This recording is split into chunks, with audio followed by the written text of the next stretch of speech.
Thank you, Emily. Thank you very much. And my dear friends, Ambassador David Schwartz of Australia, Ambassador Rako Force of Costa Rica, and also soon there will be Ambassador Simon Maruta of Namibia. My dear colleagues and ladies and gentlemen, good morning to you all and welcome to the forum group discussions on mainstreaming illegal fishing as transnational organized crime. First of all, let me thanks to all friends of fisheries and also interested colleagues from Mission. Also, of course, we have also to thank all the panelists from missions and from UNODC. And on these occasions, I would like also to welcome Pak Mas Ahmad Santosa. He is the head of Indonesia's task force on illegals, on preventions and combating and eradications of illegal fishing in Indonesia, and also Mr. Gunnar Stolvik of Norway, and Jessica Bettles from WWF, who comes from Jakarta, from Oslo and Geneva respectively, for sharing their views in this morning's discussion, discussions. As in Indonesia, I just like others in these rooms, have always had a special patience on the occasions and its wildlife resources. I think you will agree with me that on how essential they are to our economic livelihoods and way of life. Yet human actions has affected them, especially fish and other marine wildlife and marine biodiversity and marine ecosystem. In the past few decades, illegal fishing has depleted the world's fish stock, costing between $10 billion to $23 billion annually. Even more worrisome is the fact that those numbers are on the rise. In Indonesia alone, it costs between 12 to $15 billion annually of the state loss on our resources. So indeed, illegal fishing has become a major problem, not only for the management of sustainable fisheries, but also the ecosystems and in turn to the society as a whole. Action has already been taken by the international community to curb this illegal fishing. At the national level, Indonesia has taken serious steps implementing various compliance measures, including through administrative and law enforcement measures. At the multilateral level, the fish stock agreements in 1995 and the conclusions of the FAO compliance and code of conduct for responsible fisheries were adopted to address this serious act. Those efforts, however, are still inadequate. There is an increasing awareness of international community to the seriousness of this issue.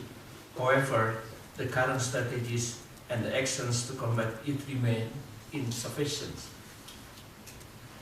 In many cases, illegal fishing is either not punished or receive sanctions that are too weak to have a deterrent effect. The large-scale impacts of illegal fishing now constitute as a threat to the maritime security of a coastal state, as it is also linked to other transnational organized crimes, such as trafficking in persons, smuggling of migrants, and even corruption. Clearly, illegal fishing should not be seen as fishery administrative and management issues, as pointed out by the Global Initiative Against Organized Crimes and the Blackfish study. In their study, they said that illegal fishing met the threshold of transnational organized crimes. Consequently, a new approach is needed. From Indonesia's perspective, illegal fishing need to receive a proper attention by being put in the same basket as the other manifestations of transnational organized crimes. The magnitudes of the impact of illegal fishing to our food security compel us to take serious actions to combat it. Against this background, this focus group discussions is vital opportunity for us to discuss and help address the extremely urgent development challenges of illegal fishing in a comprehensive manner. As no country can address this crime alone, panelists and participants are also able to use this meeting to share experiences and challenges to find a possible solution to help combat illegal fishing in effective and sustainable manner. Let me underline that this is not negotiating forum. It is not intended to reach any binding agreements or outcome whatsoever. This meeting is intended purely as an opportunity for all of us to talk, exchange views and ideas on this important issue. So please feel free to do so.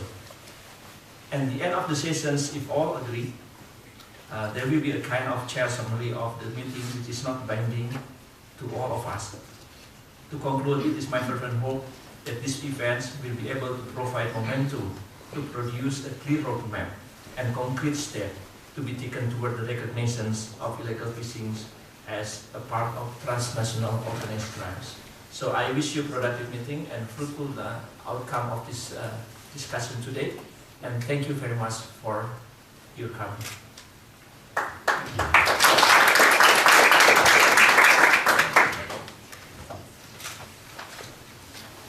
Thank you, Ambassador, for the opening remarks. Now we'll start with the first session, but we will have a short break for the panelists to come up to the stage.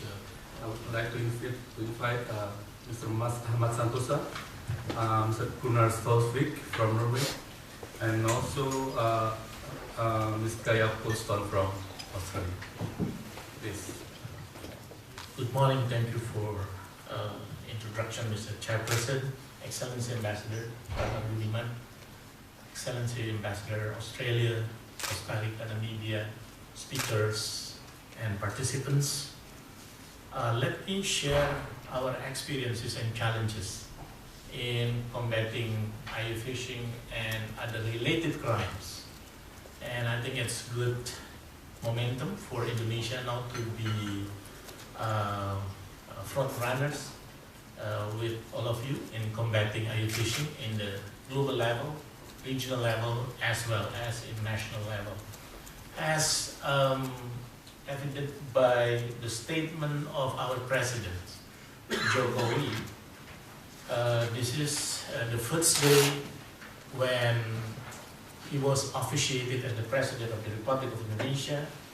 So he said we have to strive to restore Indonesia as a maritime country. The oceans, the seas, the straits, and the bays are our future. We have been turning our backs on them for far too long. Now is the time to restore all until we achieve Yalasviva Jayamahe, call it. In our seas, we are triumphant. That's October 20th, 2014.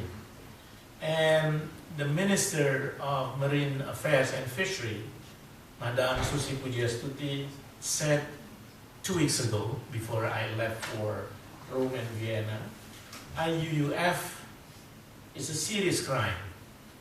It does not only violate fisheries law, but also involves other crimes, such as illicit drugs trafficking, human trafficking or trafficking in person, smuggling, and even transmission of disease HIV.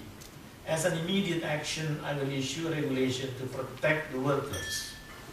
The regulation will be issued on the Human Rights Day, International Human Rights Day, on the 10th of December 2015. It was stated October 15, 2015. So this is the government actions to prevent and to combat IUU fishing since the government was officiated under leadership of President Jokowi and Madam Susi Pujiastuti. So we introduced moratorium policy for all ex-foreign fishing vessels, a new license as well as the extension of the license. And it is followed by ban on transshipment and also ban on using seine net and trawls. It is not sustainable, it is unsustainable way to catch the fishes in our seas. And establish to prevent and combat IUU fishing. And the task force then to conduct what we call compliance audit or due diligence audit of 1,132 ex-foreign vessels, registered 1,132, but in fact, we could found more than 1,200. It's about 5,000, 6,000. Then the minister and the government introduced the policy to sink captured IUU fishing vessels. During 2015, we have already sank the vessels, 103 vessels during 2015. And in the same time, we try to strengthen the enforcement practice, law enforcement, by enhancing the coordination with Navy, Marine Police, Coast Guard, Tax Administration Office, and Financial Intelligence Unit. And we try to apply corporate criminal liability as well. So not only physical perpetrators, but also functional perpetrators. And imposing administrative sanctions based on the findings in the audit compliance. I will share it to you, the detailed one. And on the October 13th, the President Jokowi, that's 2 weeks ago, just issued the presidential regulation to establish presidential task force in combating IUU fishing, led by Madam Minister Susi Pujiastuti. This is a high-level task force, and the task is to apply the forceful actions against IUU fishers. And based on the compliance audit, based on the analysis and evaluation, we developed a roadmap to improve governance of fishery businesses, to pursue what we call maritime power, which is based on sovereignty, sustainability, and prosperity and good governance. So this is registered export vessel in Indonesia. 165 consists of 1,479 fishing licenses and 126 river licenses. So this is registered 2012, 2014, but to the date of November 4th, and we have a number of 1,132 ex-foreign vessels. Ex-foreign vessels is built in outside Indonesia. So this is the detail. And based on analysis and evaluation of export vessels, so we audited 1,132, owned by 187 license holders. So not all are legal entities, companies, but some of them individual license holders, and distributed in 33 ports in Indonesia. So you could see some of them are owned by joint investors, and the what do you call it? The origin of country mostly from China and Japan and Philippines, Taiwan, and Thailand. This is the result of our compliance audit or analysis and evaluation. So 100% of export vessels in Indonesia violated applicable laws and regulations. So severe violation, 769 vessels. Average violation, 363 vessels. So we have criteria to categorize severe violation and average violation, and the implication, legal implication is also different. So based on our finding, the minister already imposed administrative sanctions. Revocation, business license 15 companies are revoked already, the business license. Fishing license 245, and then river license 31, and then also suspension and notification. Based on the analysis and evaluation, we come up with the roadmap to improve governance of fisheries business, starting from improvement of vessel registration system, and strengthening capacity port state control. This is in relation to port state measures agreement promoted by FAO. Then improvement of catch and trade reporting documentations, improvement of fishery license governance based on good governance, fish stocks and fish allocation, improvement of surveillance system, and then develop comprehensive and integrated enforcement and compliance policy on IUUF, introducing multi-legal disciplinary approach or multi-door approach. And we also develop human rights traceability, and then it will be issued by the minister December 10, in addition to food safety and IUUF traceability, and strengthening regional and international cooperation, bilateral, multilateral, and with UN-related agencies as well. Let me explain my thought about IUUF as a transnational organized crime. I don't need to explain it to you, the criterion for TOC, but we all know that UN TOC and Indonesia has already ratified UN TOC on January 12 through Law Number 5, 2009. And this is the IUU fishing modus operandi in Indonesia. A forgery of vessel documents, double flagging and double registered, fishing without licenses and appropriate documents, illegal modification of vessels, using foreign captain and seamen, deactivation of vessel transmitter, not only vessel monitoring system or VMS, but also automatic identification system or AIS, and then illegal transshipment at sea, forgery of logbook record, absence of health certificate and export declaration issued by Custom Office, and health certificate issued by Ministry of Marine and Fishery, violation of fishing ground, using prohibited fishing gears, and non-compliance in owning, partnering with the fish processing units. And we also found in the field fishery-related crimes, which often attach to IUUF. For example, illegal transaction of fuel, immigration-related crime, custom-related crime, money laundering, tax crime, corruption, labor-related crimes, and illicit drugs trafficking. This is the TOC or transnational organized crimes elements in IUUF modus operandi. Double flagging and double register, using prohibited fishing gears, illegal transshipment at sea, if it relates to the United Nations Convention on Transnational Organized Crime. And TOC elements in fishery-related crimes modus operandi as well. Yeah, next.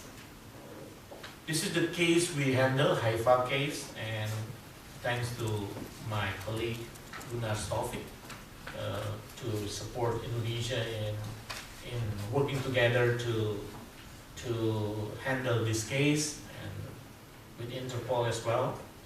So the IUU fishing case in Indonesia, the violation is catch and export hammer shark without any permit. AIS and VMS were deactivated once Haifa is the name of the vessel, entered Indonesian water.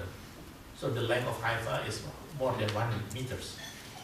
Sailed back to China without seaworthiness and port clearances. So this is the verdict of Indonesian court, that we actually disagree with the end result. District and appellate court ruled the Haifa captain guilty and imposed fine only amounted to 200 million rupees, around to $15,000 US.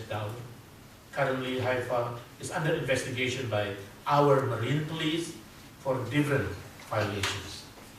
And this is another case. This is the example. We have a very close cooperation with our NCB Interpol in Indonesia, as well as with the Interpol in Lyon and other countries as well. So this is transnational element in Haifa. Vessel is operated through a company registered in Indonesia. The Indonesian company is affiliated with a Chinese company registered in Cayman Island and listed in the US stock market in Nasdaq. Haifa uses Panamanian flag and exported hammerhead shark caught in Indonesian waters, and Haifa captain is a Chinese citizen. And another case is Pusaka Benjina case. So I just want to share to you the transnational elements in Benjina case. Victims of trafficking and slavery originated from various countries: Thailand, Myanmar, Laos, Cambodia, and Vietnam. One of the owners is a company registered as British Virgin Islands. It is affiliated with a Hong Kong company owned by 2 Thai citizens. Most fishing vessels were built in Thailand and using at least Indonesians, Thai, and PNG flags. So not only double flagging, but triple flagging. Caught fishes from Indonesia and transshipped the fishes in the PNG waters with a Thai labor. So, another policy the government of Indonesia introduced is sink the vessels. It is legal under law number 45, 2009 on fisheries, and we also refer to UNCLOS, ratified by our law 1785. So this is number of vessels sank by Ministry and Navy and Police, so 103 during 2014 and 2015. So I would like to share it to you how important we have to change the paradigm in enforcing IUU fishing. So we call it as a multi-door approach in marine and fisheries. We are not only relying upon one law, one legislation, but various laws and legislation, as you could see in my presentations. And why multi-door approach? Crimes in marine and fishery sector is a cross-sector crime. Statutory limitation makes it necessary to use other regulation to capture IUU fishing perpetrators. IUU fishing usually involves money laundering, bribery and gratification, and tax evasion and fraudulence. Why multi-door approach? So we need, by using multi-door approach, it requires broadening the perspective, multi-legal disciplinary, multi-law enforcers and institution, synergy among law enforcement officers, and we need to apply the principle of follow the suspect and follow the assets. And this is our challenges and ways forward. So we try to, one by one, to, what we call it, subside the hurdles. So the challenges: limited access to verify the originality of vessel registration documents, particularly for vessels built in foreign countries, and limited access to information sources which lead to foreign owners, buyers, and or private employment agencies, lack of support and coordination from other countries and international organizations to address transnational IUU fishing cases that may involve more than one national jurisdiction. But now it's getting better when we try to develop multilateral as well as bilateral cooperation. And thank you for Ambassador Rahmat Budiman as well to hold this conference. Gap of perception among law enforcement in Indonesia in handling IUUF cases. Lenience in punishment and corporate criminal liability is seldom applied in IUUF cases. So we try to offer the solution as well on the right sides. So this is my last comment. Indonesia's effort to combat IUU fishing and fisheries-related crimes. So defining IUUF as a TOC is our homework actually, because by defining IUUF as transnational organized crimes, it requires we need to have harmonization of national legislation with TOC principles. It eases exchange of information, including analysis of information that we need, especially for taking legal action. It eases law enforcement cooperation. It eases transfer of criminal proceedings. it eases international cooperation for purpose of confiscation, it eases extradition and mutual legal assistance. Second, in addition to define IUF as DOC, to apply multi-door enforcement approach. And third one is strengthening coordination and synergy in prevention and eradication of IUF in national, regional, and international levels. And last point is improving fisheries business governance to pursue sustainable fisheries management, as I already mentioned it to you, consists of 8 issues. Thank you very much, Mr. Chairman.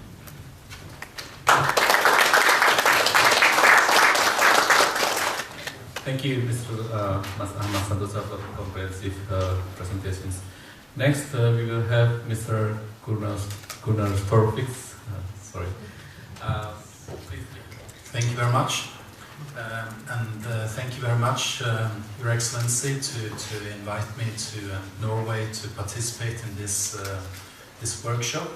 I think it's also very important to remember that I believe that this is the first fisheries crime meeting in Vienna, as far as I can recall. And I think it's very important, and previously there have been a lot of work through the CCPCJ and in other forums, and also we had the expert meeting on crime at sea, TOC at sea, which also touched upon these issues. So I think it's very good that Indonesia took this initiative to start a dialogue between countries on how to proceed on this issue. So my approach to this issue is based on Norwegian policy and how we look at this problem. So please, the next slide. First, very shortly, how we organize this work in Norway. We also, the same way as Indonesia, we look at this from a multi-door approach. We believe that that is important. It is, its interagency cooperation is essential when dealing with complex issues and of a transnational character. Now, I'm the head of a network of different law enforcement agencies in Norway, which includes the Fisheries Directorate, Police, Taxation Department, Labour Inspection Authority, Coast Guard, Customs Department, and the Coastal Administration. And I'm the head of the Secretariat, and I report the activities to the board in between the different ministries that are responsible for the different law enforcement agencies. Please have a look at these agencies, because the police is part of this, and that is extremely important. Now, the system that we have in Norway is perhaps a bit different from other countries. In Norway, we have what we call compliance agencies that do control activities. For example, the Directorate of Fisheries and the Taxation Department, they do not have police authority. They do, they inspect the books of companies, the Taxation Department, the same with the Customs Department. The Directorate of Fisheries, they see whether the fishermen and the ship owners are in compliance with Norwegian regulations. But in the Norwegian legislation that governs all these different areas also have a chapter on crime. And that chapter is not the responsibilities of these agencies. The responsibility is in the police. So what actually happens is that if the Directorate of Fisheries, during a compliance control activity, detect or get a suspicion of a crime, then it is being reported to the police, and then the case is under the Prosecutor General of Norway. That then is the one in charge of investigating it as a criminal case. And I think it is important to understand, because this is the basis on how we believe that we should deal with the issue of IUU fishing and fisheries crime. We distinguish between those two concepts. So please, the next slide. Now, the way we look at it, now this is actually a definition that was in the UNODC report on transnational organized crime committed at sea.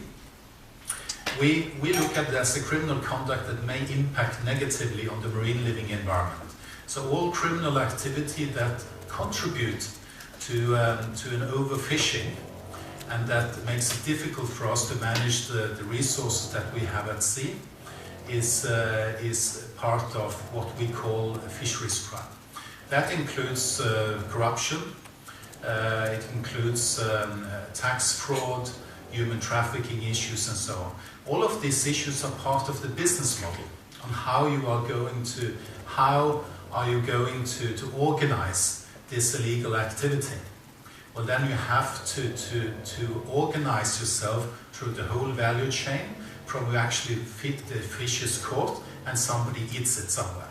Because you want to earn money on this and you want to be able to spend the money and then you have to launder the money. So fish is basically money swimming around in the ocean. Nothing else. They don't fish because they love fishing, it's because they love money. And that's the way it is with all kind of business, whether it's legal or illegal. So it's money, it's all about money. And that's why we believe that we have to look at this from a criminal perspective, because it generates huge amounts of money. And the next slide, please. And before we move on to these organizations, in Norway, for example, we lost in the beginning of the 2000, from 2000 until 2008 approximately, we lost every year almost $200 million US to because of illegal fishing in the Barents Sea. And that is a lot of money. And that is what we see around the world, particularly with developing countries, that they are losing a lot of their natural resources. It is being stolen. So how are we going to respond to that? In my presentation, I think it's important. I'm not going to talk about the problem per se. I think that everybody understands that this is a huge global problem. What I would like to talk about is what kind of organizations should be involved in this work. So the main organization that I'm going to talk about today is about Interpol, UNODC, ILO and OECD. The main organizations we believe is UNODC and Interpol. Next slide, please. But, of course, we have the issue of IUU fishing and the FAO. So, why do we not include FAO in this approach? Well, it is because the FAO do not have a crime mandate. Now, this is from the constitution of the FAO. Their role is to secure that there is food in this world. And they don't have a mandate to work on organized crime, transnational organized crime. In our view, and I believe that's quite obvious, is that the organization, the mandate to on a normative level to work against transnational organized crime is UNODC. The next slide, please. Back. Yes, so in our view, it's UNODC that is mandated to assist member states in their struggle against crime. And of course, these others, I've taken that from your website. But in this issue, it's particularly crime that is the main issue. Next slide, please. In Norway, we criminalized illegal catching of fish back in the 1930s. In 1930, you could go to prison for 5 months. Today, you can go to prison for 6 years. And that is for transnational organized fisheries crime. So it is only the most serious violations where you will actually get punished for 6 years imprisonment. We actually raised the the penalty from 3 years to 6 years imprisonment 2 years ago. And that was because we wanted to implement the UNTOC Convention in the Norwegian legislation. So we have actually implemented the UNTOC Convention into the Norwegian fisheries legislation. Now, this is to explain how we look at this. We look at this as a two-track system. We have the issue of fisheries crime that is all about whether it's criminalized or not. But as Mr. Santosa just explained, it is much more than just the illegal catching of the fish. It is a lot of crimes that is associated or are intimately part of these operations. So when we're dealing with the issue of fisheries crime, we don't only look at whether you have criminalized the illegal catching of the fish, but it could also be the issue of document fraud, corruption, etc. That is something that is already criminalized in most countries in the General Penal Act. I'm also the chair of the Fisheries Crime Working Group at Interpol, so I have insight in several operations that's been done on this issue through Interpol. And one of the observations is that for even countries that do not have criminalized illegal catching of fish, they can still participate in transnational operations. Because usually it is not the illegal catching of the fish that is the main crime. What we have seen in several cases is particularly the issue of fraud. It is how they fraudulently obtain nationality of different countries. It is how they do forgery of official documents. In many cases we've seen official stamps that have been created by themselves, and they have used that to do forgery of registration documents and so on. We also see corruption, because the fish has to be landed somewhere and also being brought into the legal economy. We see also money laundering issues, human trafficking issues, labor exploitation, and we see that in many cases. It is not as uncommon that we might think. I think that this is an area where there is a lot to do, and it's something that have been involved through many years, but we haven't looked at it properly. Unfortunately, on some of these illegal fishing vessels, there is a high degree of labor exploitation, and in some cases human trafficking. So, but all of this is already criminalized in all of our countries. So that is what we have to focus on. We have to focus on what do we have in common in these cases, and not focus on what we are lacking. So my advice is that instead of creating new legal instruments, international legal instruments, or to create new legislation, let's first have a look at what do we already have. What kind of opportunities do we have in the mainstream penal code? What is applicable in these cases? So that is basically what our approach when it comes to fisheries crime. We look at this as a two-track system.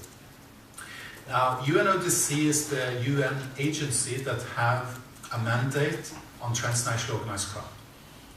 Interpol is not a normative organization. It is an organization that helps countries to connect to each other. And ILO also have a limited mandate on the issues on forced labor. This organization is what we call the fisheries crime track. And that has to be distinguished from what we call the IUU fishing track. Now, IUU fishing is a little complicated, but I will try to explain it, but I will explain it from a crime perspective, because that's why we are here. IUU, the first I is about illegal. And the second letter, U, is about illegal, unreported, is about unreported fishing. And the last one is unregulated fishing. So you see, it's a bit difficult. Anyway, what is problematic to use that term in a crime context is particularly the issue of unregulated. What is that? If a country decides not to regulate your fish stocks, is it then a crime? If you say yes, then I'm asking, how is the police in my country going to operationalize this? If one of our neighboring countries, and I think I'm going to use Sweden as an example, because usually we don't have any quarrels about the fish stocks with Sweden. But if for example, Sweden decides that, well, this year we will have, our fishermen can fish as much as they want. And this could have a devastating effect on the fish stocks in the area, but we don't care. Is that a crime, or is it a bad political decision? In our view, it's a bad political decision. You can't criminalize acts of a government. That is impossible. So, and that is the problem with the term IUU, because IUU fishing is a fisheries management tool. It is a tool that has been developed through the FAO, the Food and Agricultural Organization, to have a proper management of our fish stocks. So that term includes a lot of different issues that is very politically sensitive, because in the case of Sweden, the reaction from Norway could be that we maybe blacklist their fish on our market, but that would be a political decision, because it's almost like a sanction of that country, because they have such poor, we will not support that. But it's not a crime. If the Swedish fishermen are fishing and it's not a crime in Sweden, then it cannot be a crime in Norway either. So that is why we believe that it is important to distinguish between fisheries crime track and the IUU fishing track. If we use the same term for everything, then we believe it will be very difficult to come to a consensus. And also we fear that the mandate of the FAO will be very challenged. So in respect of the two UN agencies that is going to deal with these issues, we think that it is important to have a distinction. Even if there is a small overlap, we believe that it is important to be able to distinguish between the core of those two terms, which also means the core of the mandate of those two UN agencies. And then, of course, in the IUU fishing track, we also have what we call the RFMOs, and that is Regional Fisheries Management Organizations. In a way, that is more operational regional organizations that is focusing on particular areas of the world and how to manage the fish stocks. And some of these organizations also have enforcement schemes, but that is based on administrative issue. It is not based on criminal investigation or any type of criminal issues. So, in our view, this is a two-track system. That doesn't mean that it is two competing systems, although sometimes it can give an impression of that. We also believe that we need a sort of coherence between the two tracks, because we have seen in actual cases through Interpol that sometimes there are conflicting methodology. Now, the fisheries crime track relies on the way that you deal with any type of transnational crime, which is mutual legal assistance, It is to ask countries to secure evidence on behalf of other countries, extradition, all these issues that we know from any other type of crime.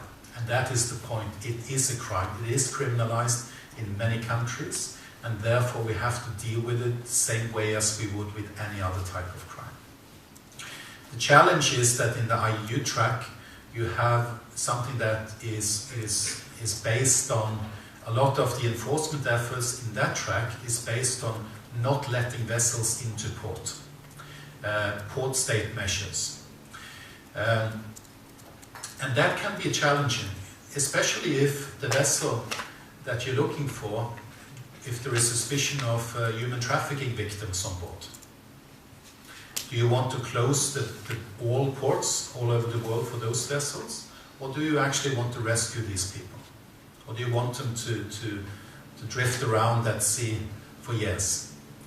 You also need to get on board the vessel to secure evidence. Not evidence necessarily for illegal fishing, but you also need evidence to understand where the proceeds go. What kind of companies is owning, who is the real owners, who's the beneficial owners, etc. Information like that. You also need information about identity of the people working on board, what kind of nationalities are there, etc., etc. So our point is that we need to have a more coherent policy to both of these tracks, but at the same time that we need a clear distinction between those two tracks. Now, one of the organizations that Norway is a member of, which is the OECD, and of course this is, we believe that OECD could be a tool to create a more coherent policy to those two tracks. We have already started that process, and next year there is going to be a workshop in OECD on IUU fishing and fisheries crime. But that is about how you fit it together. It is not. It is just a forum for states to discuss these issues. And why we believe that OECD is important in that picture is because OECD countries are a very important part of this picture. Not necessarily as the victim of the global fisheries crime, but as countries where we see that unfortunately many of the companies and also the people that benefit from this activity is actually residing. So that's why we believe that OECD members countries are extremely important to bring in and to engage with. But it's a two-track system, and our focus now is the fisheries crime track. We also have a focus on IUU fishing track, but that we leave to discussions with the FAO and RFMOs and so on. But the bottom line is that we have a fisheries crime track, and we believe that it's already established. And the question is, what do we fill that track with? Interpol is already working on these issues, and I believe that UNODC is now starting to work on these issues. UNODC had a meeting in the Seychelles a couple of weeks, last week, and I believe that was the first fisheries crime working meeting. So this is gradually starting, but in my opinion, we must engage the UN level on this issue. We cannot discuss fisheries crime in the FAO.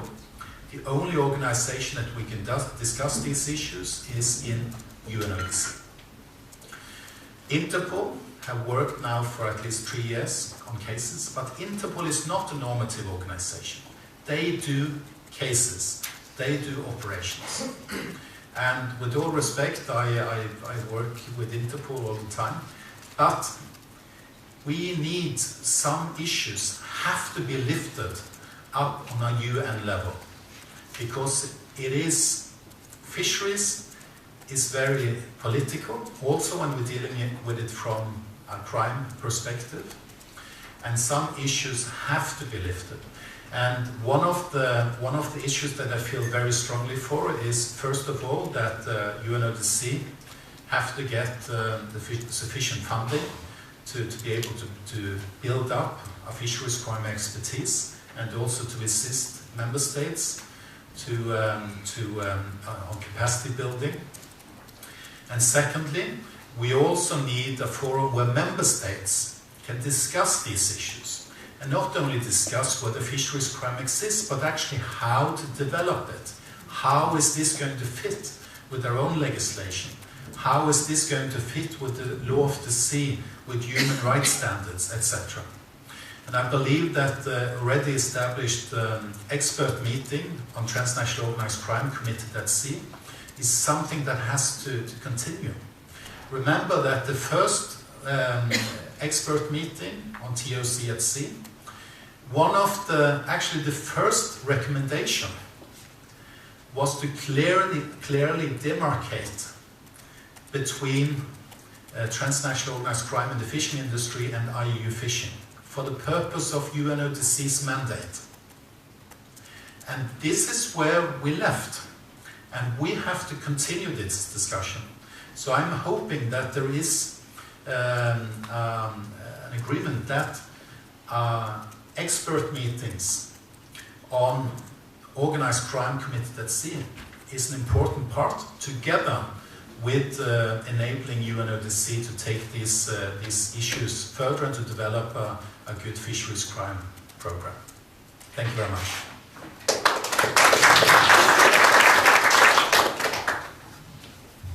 Thank you very much for the comprehensive presentations on Norwegian experiences. Now we have Ms. Kaya Poulston. You have the floor.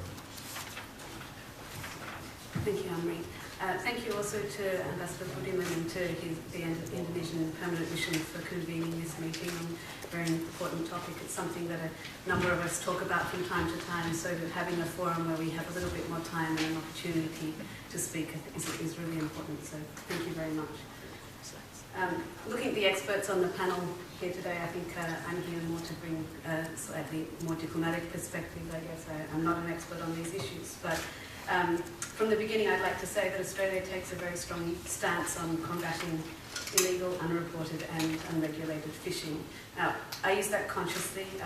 As my Norwegian colleague has pointed out, there are some debates around this, but we use this term at the moment because that is the framework that we have had. And we're pragmatic. We need to use what we can. This illegal fishing is something that we need to combat, and whatever tools we have at our disposal, that's what we use. That doesn't mean that there cannot be more developed or different approaches developed, but at the moment that's the framework that we have. Today I'd like to talk to you about Australia's experiences in combating illegal fishing. In doing so, I'd like to touch on what we're doing domestically and internationally, but with a focus on our regional efforts. I'll then identify some challenges that we've come across when we've been addressing illegal fishing.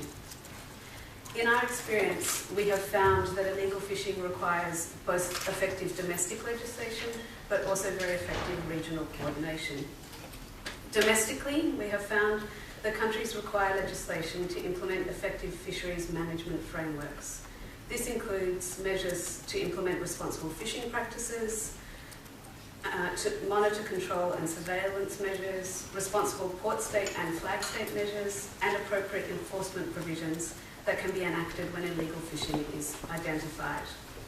Regional cooperation is also required to share surveillance information on suspected illegal fishing activity, to build capacity of all countries to take appropriate action, and to enable more effective monitoring of fishing activities, both along shared maritime borders and also on the high seas. So domestically, Australia's key domestic legislation is the Fisheries Management Act of 1991. Our domestic legislative framework is consistent with international measures, and those measures that have been in place that we have been able to make our domestic measures consistent with are those such as the FAO voluntary guidelines on flag state performance and the FAO agreement on port state measures. Our domestic legislation enables us to enforce conservation and management measures, to take action against vessels found to be fishing illegally in Australian waters, to implement surveillance, monitoring and enforcement measures, and to implement our obligations under international agreements. In addition, our legislation prevents Australian vessels from undertaking illegal fishing, and it prevents international vessels from landing or from transshipping fish without prior ministerial approval. This means that we can limit the options available for IUU vessels to offload their illegally caught product into our markets. In the same way that I think Indonesia and Norway have described, we've also established an inter-ministry group that develops options to improve or increase the tools available to Australia, and also where relevant to our international partners, so that we can address illegal fishing. And in this way we can also, it provides us with a mechanism to address developments as they occur, so that our domestic frameworks don't remain static. We also share data and surveillance information internationally to enable Australia, but also other countries, to implement port state measures, and this also provides evidence that assists in formal investigations and prosecutions against IUU vessels. We've also found that bilateral relationships with neighbouring countries, including Indonesia, have also helped to reduce the occurrence of IUU fishing in Australian waters. As I stated earlier, we've found that regional cooperation is key to combating illegal fishing. It's vital to detecting and prosecuting illegal fishing, and also in preventing fishing vehicles from being able to land their catch. Because we found this regional approach so important, we encourage the membership of regional fisheries management organisations, and also the implementation of key international fisheries management agreements. In this way, we think that we can develop a coordinated international approach to the management of fishery resources. So we, in our turn, are party to and also very active in 5 regional fisheries management organisations. And of course, in the Australian context, these are the Western and Central Pacific Fisheries Commission, the Indian Ocean Tuna Commission, the South Pacific Regional Fisheries Management Organisation, and the Commission for the Conservation of Southern Bluefin Tuna. We're also a member of the South Indian Ocean Fisheries Agreement and the Commission for the Conservation of Antarctic Mineral Living Resources. So as you can see, a lot. And we do find that these are very effective. We were instrumental in the establishment of the Southern Oceans, the Southern Indian Oceans Fishery Agreement, and also the South Pacific Agreement. And we're also trying to support as much as possible the work that's being done in the Commission on Antarctic Marine Living Resources. Australia and Indonesia have a particularly close relationship on combating illegal fishing. Just this year, the Australian Minister for Agriculture and Water Resources and the Indonesian Minister for Maritime and Fisheries Affairs signed a joint communique between our two countries, reaffirming our commitment to work together to combat IUU fishing. We've found that the outcomes of effective regional cooperation have been highlighted recently, and I'd like to share a couple of examples with you just to underline why we find this approach so important. As a result of regional data sharing and implementation of effective port state controls through the Regional Plan of Action to Combat IUU Fishing in Southeast Asia, almost all of the IUU fleet known to be operating in the Southern Ocean are now out of action. This is a really great result, and Australia will continue to work with our international counterparts to combat IUU fishing.